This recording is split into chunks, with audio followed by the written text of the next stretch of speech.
শুভেচ্ছা বন্ধুরা। আজ আমি শ্রদ্ধেয় লেখক হেমেন্দ্র কুমার রায় রচিত একটি গল্প পড়ে শোনাব। গল্পটির নাম ভেলকির হুমকি। সবাই বলে গুলে সর্দার বিষাদ সিদ্ধ। সে ইচ্ছা করলেই যেখানে খুশি যেতে পারে, যে কোনো পশু পক্ষীর আকার ধরতে পারে, বাতাসের সঙ্গে মিশিয়ে যেতে পারে। গুলে সর্দারের নামে বর্ধমান জেলার ছেলে বুড়ো মেয়ে থরহরি কম্পমান। তার মতো সাহসী ও নিষ্ঠুর ডাকাতের নাম আর কখনো শোনা যায়নি। সে যে কত লোকের যথাসর্বস্ব কেড়ে নিয়েছিল, কত মানুষের প্রাণ বধ করেছিল, কত গ্রাম জ্বালিয়ে দিয়েছিল, তার আর কোনো হিসাব নেই। জ্যান্ত বা মৃত যে অবস্থাতেই হোক, তাকে ধরতে পারলে সরকার অনেক টাকা বকশিশ দেবেন বলে প্রচার করলেন বটে, কিন্তু আজ 10 বৎসরের ভিতরে কেউ তার মাথার একগাছা চুল পর্যন্ত ছুঁতে পারল না। আমার মনেও সন্দেহ হলো, তবে কি সত্যি সে ভুতুরে মন্ত্রতন্ত্র জানে? তারপর তার অত্যাচারে আমরা সকলেই যখন দিশেহারা হয়ে উঠেছি, তখন হঠাৎ একদিন শোনা গেল গুলে সর্দার ধরা পড়েছে। মথুরা মণ্ডল ছিল এই অঞ্চলের খুব বড় একজন মহাজন। ডাকাতের দল নিয়ে গুলে সর্দার এক অমাবস্যার রাত্রে তার বাড়ি আক্রমণ করলে।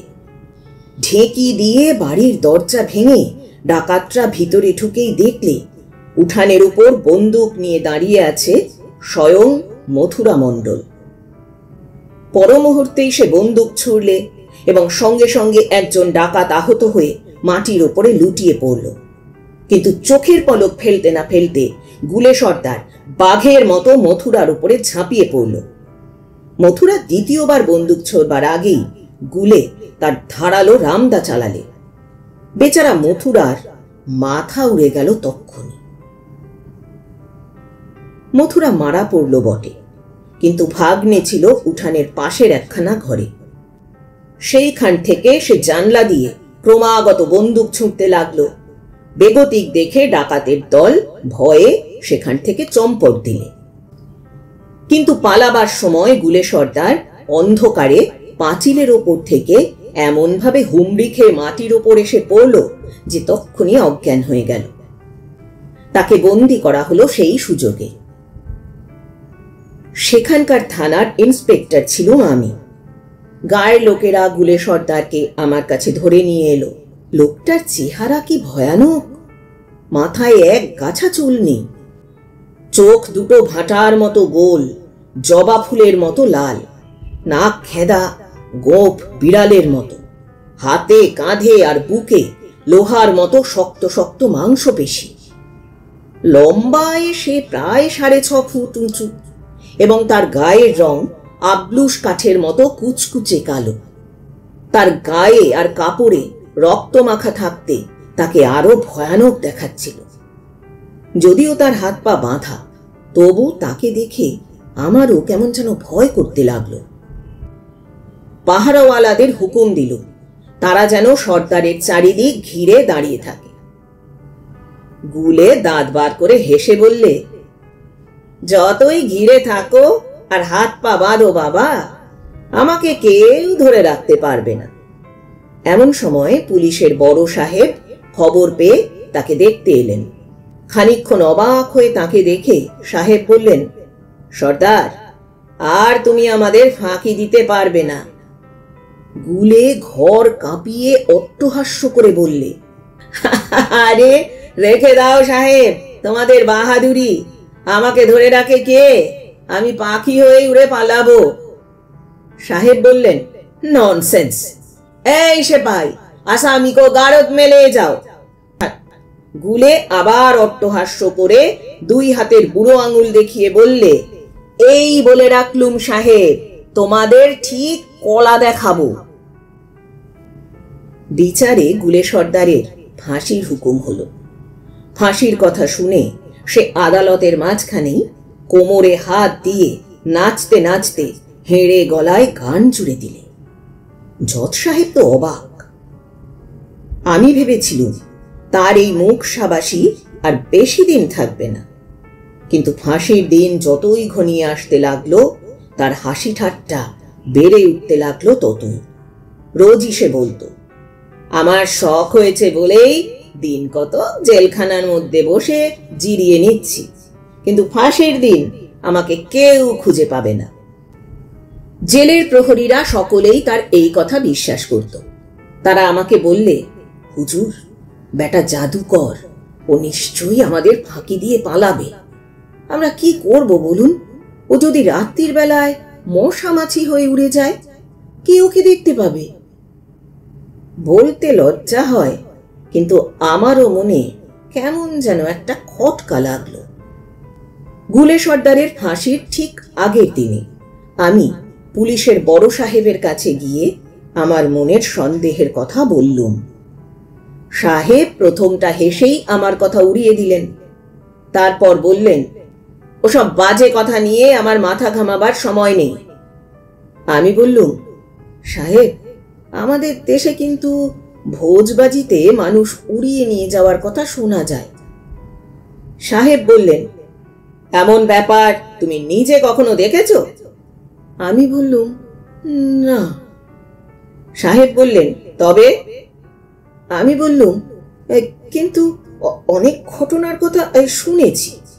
গুলে সর্দার যে রোজ এক কথাই বলছে, আর ফাঁসির হুকুম পেয়েও এতটা মনের খুশিতে আছে, এর কারণ কি? সাহেব খানিকক্ষণ স্তব্ধ হয়ে চিন্তা করলেন। তারপর দমনার মতন বললেন, দেখো, যদিও আমি এসব আজগুবি ব্যাপারে বিশ্বাস করি না, তবু সাবধানের মার নেই। কাল সকালে তো সর্দারের ফাঁসি হবে। আচ্ছা, আজ রাতে তার ঘরের সামনে আমরা দুজনেও পাহারা দেব। গুলে সর্দার যে ঘরে বন্দি ছিল, তার দরজার সামনে সাহেব আর আমি দুখানা চেয়ারের উপর বসে আছি। আমাদের আশপাশে আরো দুজন প্রহরী। মাঝে মাঝে শুনতে পাচ্ছি ঘরের ভিতরে বসে গুলে সর্দার প্রাণের ফুর্তিতে তুড়ি দিয়ে গান গাইছে। রাত ক্রমে গভীর হয়ে উঠল। এখন গানের বদলে গুলের ভীষণ নাসিকা গর্জন শুরু হয়েছে। কাল সকালে তার ফাঁসি, আর আজ সে নিশ্চিন্ত হয়ে নিদ্রা যাচ্ছে। আমার মনটা সন্দেহে পরিপূর্ণ হয়ে উঠল। কিন্তু ঢং ঢং করে 3টে বাজল, তবু তো অস্বাভাবিক কিছুই দেখলাম না। সাহেব কৌতুকহাস্য করে বললেন, বাবু, দেখছো তো, একালে ভোজবাজি আর চলে না। আমি আর কিছু বললাম না। নিজের কুসংস্কারে নিজেরই লজ্জা করতে লাগলো। প্রায় যখন ভোর হয়ে এসেছে, তখন সাহেব আর আমি দুজনেই একটু ঝিমিয়ে পড়েছিলাম। হঠাৎ প্রহরীদের চিৎকারে চমকে মাথা তুলে দেখি কয়েকখানার দেয়ালের ঘুলঘুলির নিচেই একটা ভয়ঙ্কর কালো বিড়াল দাঁড়িয়ে আছে। আমরা সকলেই তার দিকে ছুটে গেলাম। কেউ লাঠি, কেউ বন্দুকের কুঁদো ও কেউ লাথি তুলে তাকে মারবার বারবার চেষ্টা করল। কিন্তু সেই আশ্চর্য বিড়ালটা আমাদের সকলকেই এড়িয়ে উঠানের দিকে চোঁচা দৌড় মারলে। লুক আউট বলেই পুলিশ সাহেব তার রিভলভার তুলে ঘোড়া টিপলেন। গুলিটা বিড়ালের পিছনের একটা পায়ে গিয়ে লাগলো। সে আর্তনাদ করে খোঁড়াতে খোঁড়াতে আরো 2-1 পা এগিয়ে স্থির হয়ে পড়ে রইল। আমরা ছুটে কয়েকখানার ঘুলঘুলির কাছে গিয়ে উঁকি মেরে দেখলুম গুলে সর্দার ঘরের মেঝের ওপরে চিত হয়ে শুয়ে যন্ত্রণাপূর্ণ স্বরে আমাদের লক্ষ্য করে গালাগালি দিচ্ছে। আমি অস্বস্তির নিঃশ্বাস ফেলে বললুম, আসামি ঘরের ভেতরেই আছে। সাহেব রুমাল দিয়ে কপালের ঘাম মুছতে মুছতে বললেন, থাকবে না তো ও যাবে কোথায়? ওসব কুসংস্কার আমি মানি না, যদিও প্রথমটায় আমারও সন্দেহ হয়েছিল। গল্পটা এখানেই শেষ করা যাক। বাকি আছে খালি আর 2টো কথা। আজ সকালে যথা সময়ে গুলে সর্দারকে ফাঁসি কাঠে ঝুলিয়ে দেওয়া হলো, কিন্তু তাকে ফাঁসি কাঠে নিয়ে যাওয়ার সময় দেখা গেল তার একখানা পা হঠাৎ ভেঙে গেছে। সে অত্যন্ত খুঁড়িয়ে খুঁড়িয়ে চলেছে। একটা কথা বন্ধুরা, আমাদের চ্যানেল কোনো রকম ভূত, প্রেত, তন্ত্র, অলৌকিক ঘটনা, অলৌকিক আচার বিচার, কুসংস্কার ইত্যাদিতে বিশ্বাস করে না এবং তাকে সাপোর্ট করে না এবং তাকে প্রমোটও করে না। শুধুমাত্র গল্প হিসেবেই এটাকে সবাই নেবেন, এইটুকুই আন্তরিক অনুরোধ।